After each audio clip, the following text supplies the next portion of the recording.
والصلاة والسلام على أفضل الرسالة وعلى آله وصحبه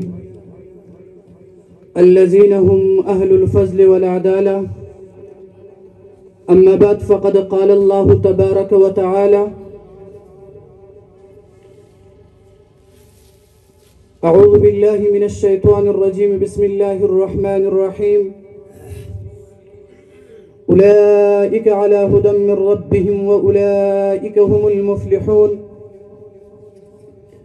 وقال النبي صلى الله عليه وسلم: القرآن حجة لك أو عليك، أو كما قال عليه الصلاة والسلام. انتهائی واجب الاحترام حضرات،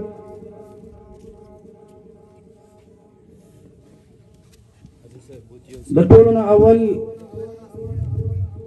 دغه فضلاو حضراتو ته او د دې اساتذه کرام او بیا د دې والدین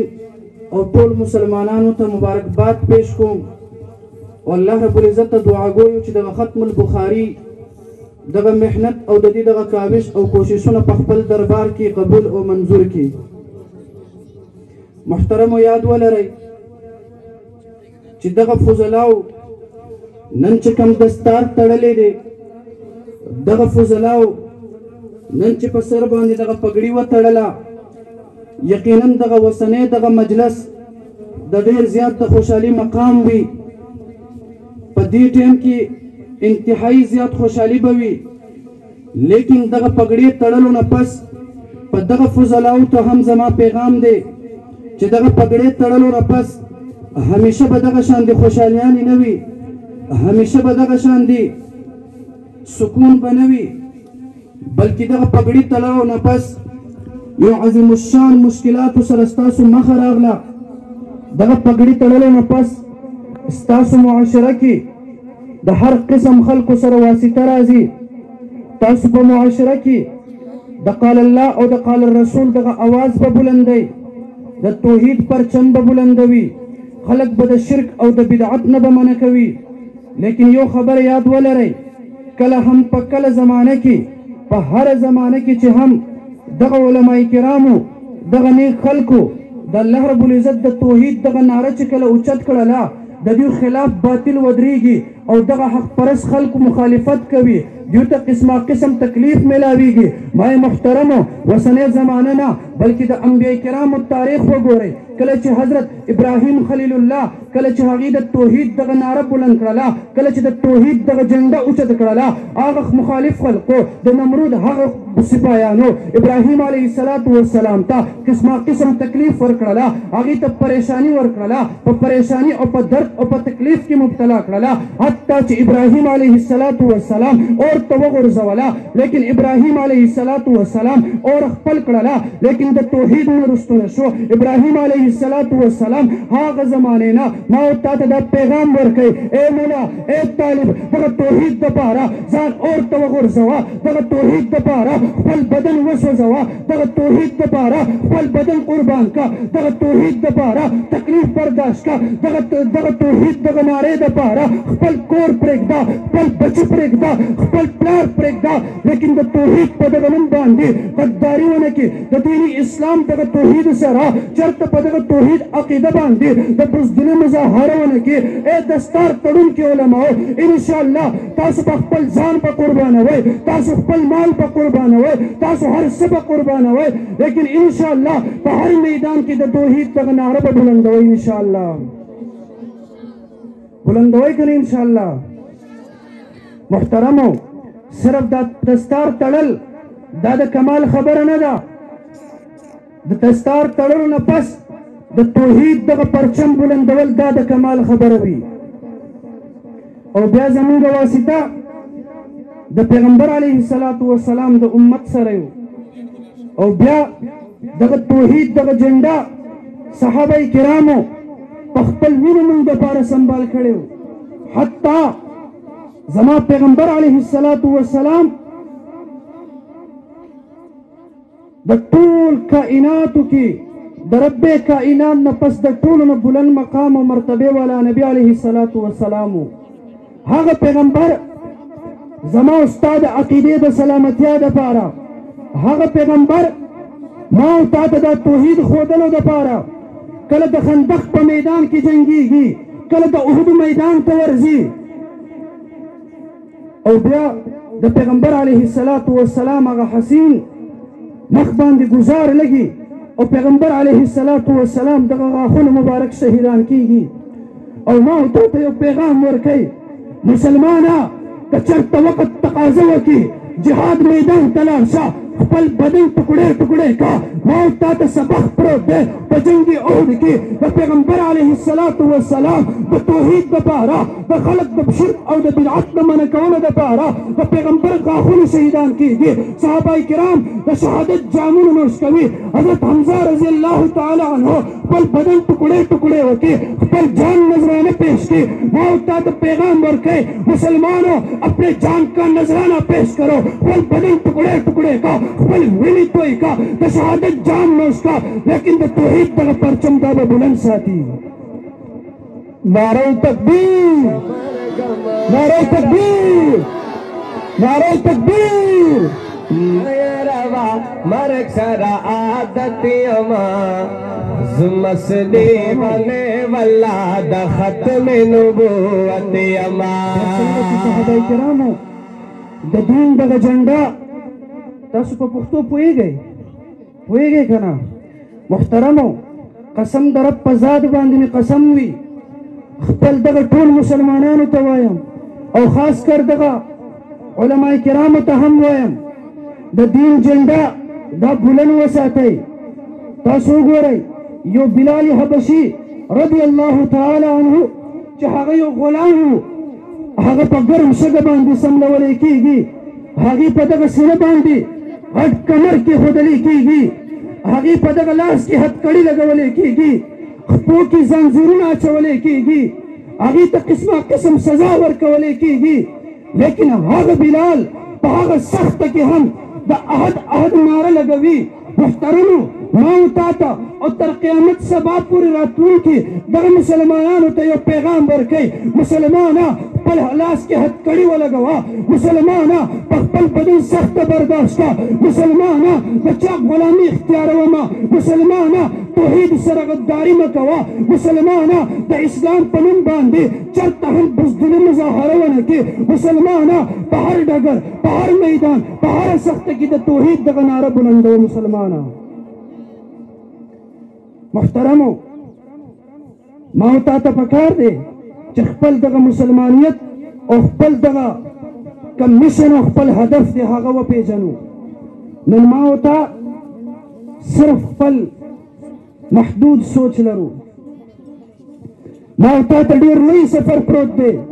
ملا تا چې دستار وتړله د دې مطلب دا نه دی چې په یو جومات کې کښېني او هلته امامتي کوي. تا چې دستار وتړو مسلمانه عالمه د دې مطلب دا نه دی چې په یو مدرسه کې درس پورې محدود شي، بلکې تا ته مخکې لوی سفر پروت دی. د هغه صحابه کرامو تاریخ ژوندی کول دا زما او ستا په ذمه ده. د هغه صحابه کرامو په نقش قدم باندې تلل دا زما او ستا ذمهداري ده. مای محترمو ما او تا نسبت، ما او تا تعلق ای دستار تړونکي هغه علماء دیوبند سره دی. مای چې کله وکتله تاریخ کتابونو ولوستله حضرت ابراهیم خلیل الله او د بلال حبشي غوندې کې په ګرم اور باندې سملېدونکي، په ګرم اور ته وردنګونکي، اور خپلونکي زما او ستا مشرانو کې حضرت محمود شیخ الهند رحمه الله هغه په ګرم اور خپلوي، خپل بدن سوځوي، لیکن اسلام سره غداري نه کوي، مسلمانانو د عقیدې دفاع کوي. مای محترمو چې کله تاریخ ورته کتله د حضرت بلال حبشي په شان دی، ابو مسلم خولاني په شان دی، اور ته وردنګونکي، خپل بدن باندې سخته تېروونکي شیخ الهند رحمه الله. ما او تا ته مخامخ نظر راځي، ما او تا د شیخ الهند د مدرسې، ما او تا د شیخ الهند د مدرسې روحاني بچي یو. زما او ستا تعلق د دارالعلوم دیوبند سره دی. چېرته د خپل مشن نه رستو نه شو، یو اواز، یو جذبه او یو عقیده ما او تا وجود کړی دی. انشاءالله دغه توحید او دغه سنت دغه ناره دا په دې کوڅو کې، دا په دغه دنیا کې به خورو که نه انشاءالله؟ ټول په چغو وایي انشاءالله. पचहुआ इंशाल्लाह सम पचहुआ इंशाल्लाह दसना गमा यरवा मर्ग सरा आदतियमा मादा मर्ग यरवा मर्ग सरा आदतियमा मसली वले वल्ला दखत में नबूवतियमा। मुख्तसर सिर्फ दगो उलमा किराम तो दुम रवायम चितासो द उला द ज़रबा यज़रिबून वाखला तर द बुखारी शरीफ आखिरनी हदीस पूरी द पैगंबर अलैहिस्सलातु वस्सलाम द खुले खूब वहीना तासु आवरिदला वल्लाह रब्बुल इज्जत तासु ता और मुंतद अमल के तौफीक राखी संग चिपदगा बुखारी शरीफ की प किताबुल अकाइद की संग चिप जबरियो बांध रदवी संग ची प बिदातियान बांध रदवी हम दारेंगे ची संग तासु दास दकड़ला लेकिन यो पैगाम तासु लदरकुमा मन माओ ताता सिर्फ हागा बिदात और हागा शिर्क हागा मसाइलो सारा सारा दा हम जरूरी है लेकिन माओ ताता पर बैनुल अक़वामी सतह बांधी यो चैलेंज प्रोट दे माओ ताता बैनुल अक़वामी सतह बांधी यो सोच उच्चतवल ग्वाड़ी यो फिक्र उच्चतवल ग्वाड़ी यो मनसब उच्चतवल ग्वाड़ी मुहतरमो संगत पैगंबर अलैहिस्सलातु वस्सलाम पर ज़माने की यहूदियान और मुशरिकीन हम दारेंगे पदी ज़माने की माओ ताता दो किस्म खलक और पदों में ज़ुआत बांधी जरूरी अहम कार कवल दे ज़मीन का उलमा किराम आगे डेर पर गफलत की दे यो इलाहाद और बल जदीद साइंस मुहतरमो नहीं तो मुआशरा की चुनूंगा वो गोरो तासु चिकल पेशावर यूनिवर्सिटी तलाश है माओ ता खुदगल ते मदरसे की महदूद यो कल चुनूंगा खपल नौजवानान हागा यूनिवर्सिटी और कॉलेज की वो गोरो हागा द अल्लाह रब्बुल इज्जत द वजूद न हम इनकार कई हागा द अल्लाह रब्बुल इज्जत द जात न हम इनकार कई तोल खलक लालो दहरियान शला तोल खलक द इलाहात पे मरस की मुबतला शहीद और दगा जदीद साइंस पे वजह बांधी दीन इस्लाम बांधी हमला वर्कीगी लेकिन मन हर खल को तहम पैगाम बरको रब्बे काबा की कसम दुनिया के कोई टेक्नोलॉजी दुनिया का कोई भी साइंस कोई इल्हाद का बड़ा एक माहिर इंसान भी हमारे इस्लाम पर एतराज नहीं कर सकता जिस तरह हमारे अकाबिरीन ने इल्हाद पर इकफारुल मुल्हिदीन लिखी थी इंशाअल्लाह उसी तरह शेखुल हिंद के नक्श कदम पर चलते हुए हम इन लोगों का मुकाबला करेंगे इंशाअल्लाह। तो हुसैन अहमद मदनी बंदी की इंशाअल्लाह तो अनवर शाह कश्मीरी बंदी की इंशाअल्लाह तो शेखुल हिंद बंदी की अगर शांति अगर बातिल बंदी पर रद को अगर तौहीद मैदान आगा कदे शिर्क न खलक मन कवल हुई कहागा तगा खलक द जहालत न द इल्म रोशनाई तरह वस्तल हुई कचरता तगा खलक द बातिल तगा पंजो न राखला सवल हुई कदाशान भी तगा खलक द खत्म नबुवत द मुनकिरीन द चाल न राखला सवल हुई इंशाअल्लाह मुंब मेहनत को मुंब कोशिश को इंशाअल्लाह मुंब तगा इल्हाद मुकाबला ब हम को इंशाअल्लाह मुंब मुशरिकीन मुकाबला ब हम को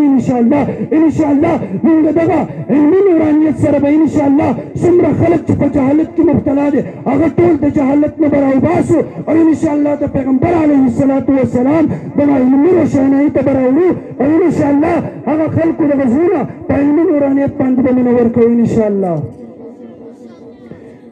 आखिरी पैगाम खपल टोल मुसलमानों था और बेहद खलक था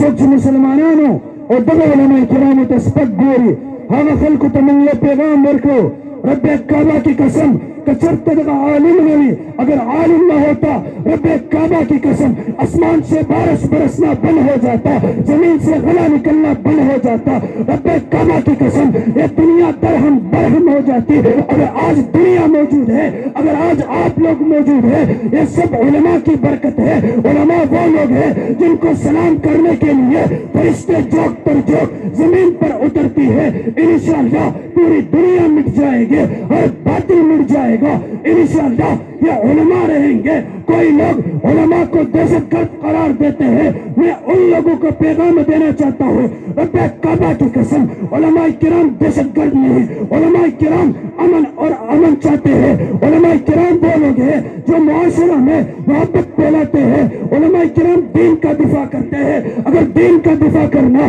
دہشت گردی ہے تو ہم دہشت گرد صحیح، اگر قرآن کا دفاع کرنا دہشت گردی ہے تو علماء دہشت گرد صحیح، اگر نبی کی عزت پہ مرنا دہشت گردی ہے تو ہم دہشت گرد صحیح، اگر صحابہ کی ناموس پہ مرنا دہشت گردی ہے تو ہم دہشت گرد صحیح، اگر قرآن کی عظمت کو بیان کرنا دہشت گردی ہے تو ہم دہشت گرد صحیح۔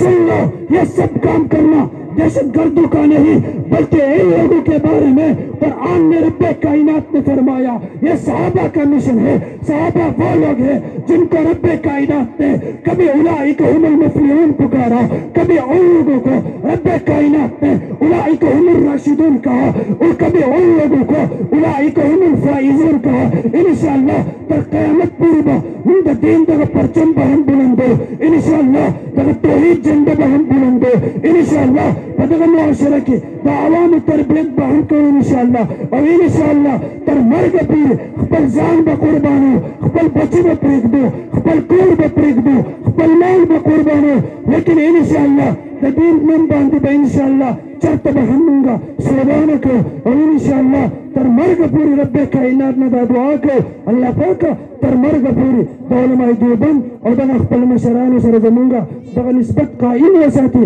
اللہ رب العزت بہر میدان کی منتا دا حق وینا کو توفیق راکی، اللہ رب العزت منتا دا احادیث نبوی باندی دا عمل کو توفیق راکی، وآخر دعوانا الحمدللہ رب العالمین۔